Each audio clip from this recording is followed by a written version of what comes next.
In 1998, a couple are making the most of their travels in Australia by partaking in a tourist diving trip.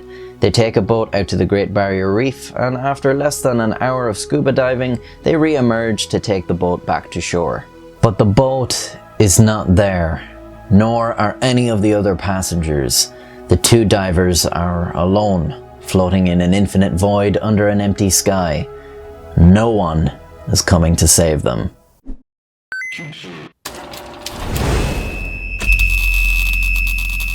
Tom and Eileen Lonergan met in Louisiana State University in the United States. While here, Eileen had taken up scuba diving as a hobby and persuaded Tom to do the same. When the two graduated, they married each other with a shared vision of traveling the world. To this end, they joined the Peace Corps and taught in Tuvalu and Fiji. At the conclusion of their 2-year tour of duty, they decided to head to Australia, the Great Barrier Reef being on their sightseeing list. On the 25th of January, they pay $160 Australian for a scuba diving trip from Port Douglas, Queensland. A 26-passenger boat, the Outer Edge, would take them 40 miles offshore for 3 separate dives along the Great Barrier Reef. At 3 p.m. they are making their third and final dive. Other passengers recall seeing the couple in the water before the group dispersed and the two went off to explore together. Less than an hour later, the crew on the Outer Edge sound a whistle to gather the passengers back on board so they can be taken back to shore, signaling the end of the day trip. Naturally, it is up to the crew to perform a head count to make sure everyone is out of the water before they head back. This should be a fairly straightforward procedure, but today it is not. Either a mistake had been made during the head count, or it had not been performed at all, because when the Outer Edge departs, Tom and Eileen are not on board. Somehow neither the crew nor the other divers notice their absence. The Lonergans would have resurfaced to a sea devoid of any hint of mankind's existence, its emptiness stretching beyond the horizons. Confusion must have followed. Surely they couldn't have strayed that far from the boat.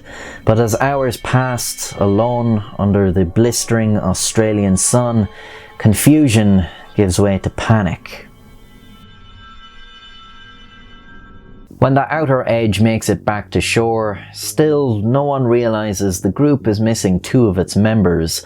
Bizarrely, the fact that 2 sets of diving equipment are missing and a bag is left unattended on the boat goes unnoticed. This remains to be the case the following day. The Outer Edge takes another batch of tourists out for a diving trip and back without incident.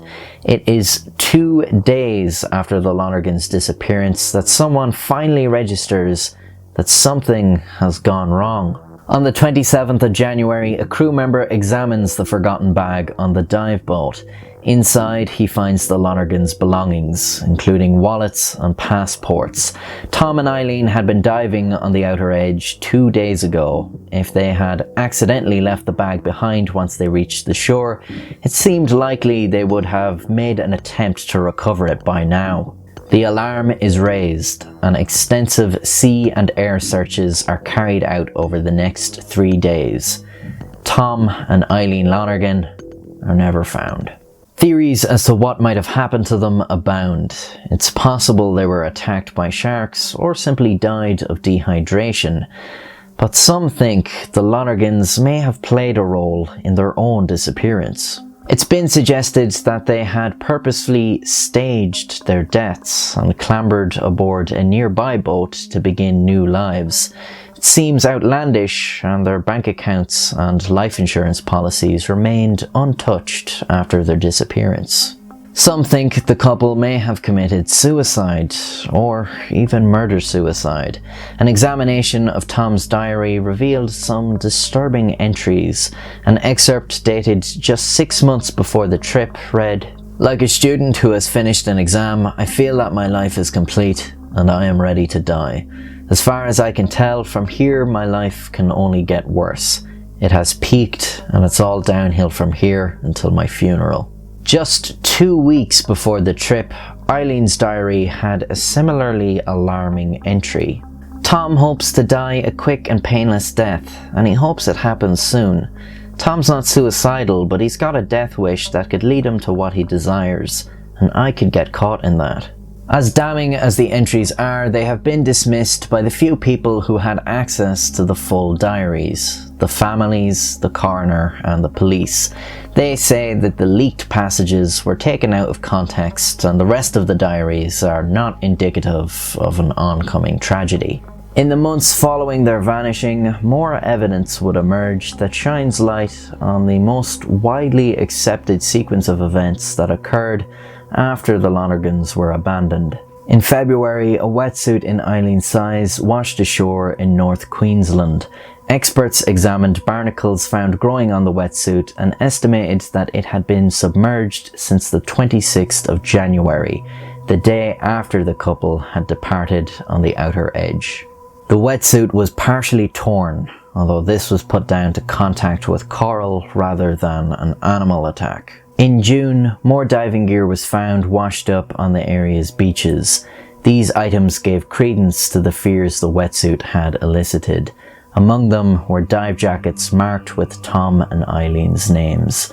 Once again, the gear did not bear signs of violent damage. A fisherman 100 miles north of the site found the most chilling remains of all, a dive slate with a written note. Though the writing had been faded by months in the water, its message was still legible.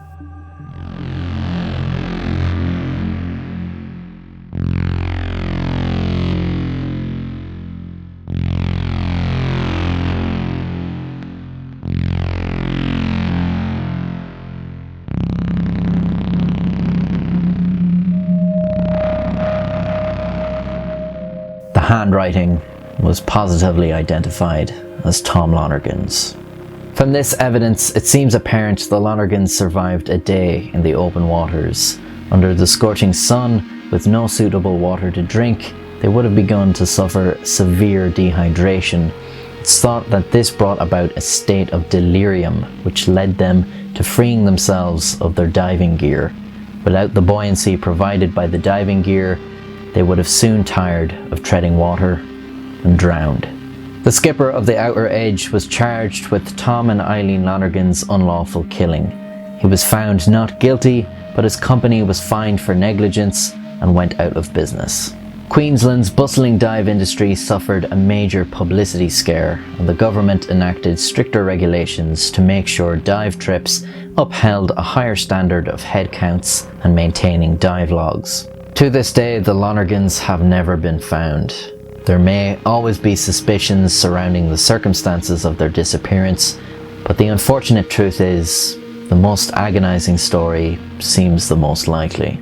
That, in at least a 24-hour period, roasting in a still desolation, ragged physically and mentally, they spent their last moments.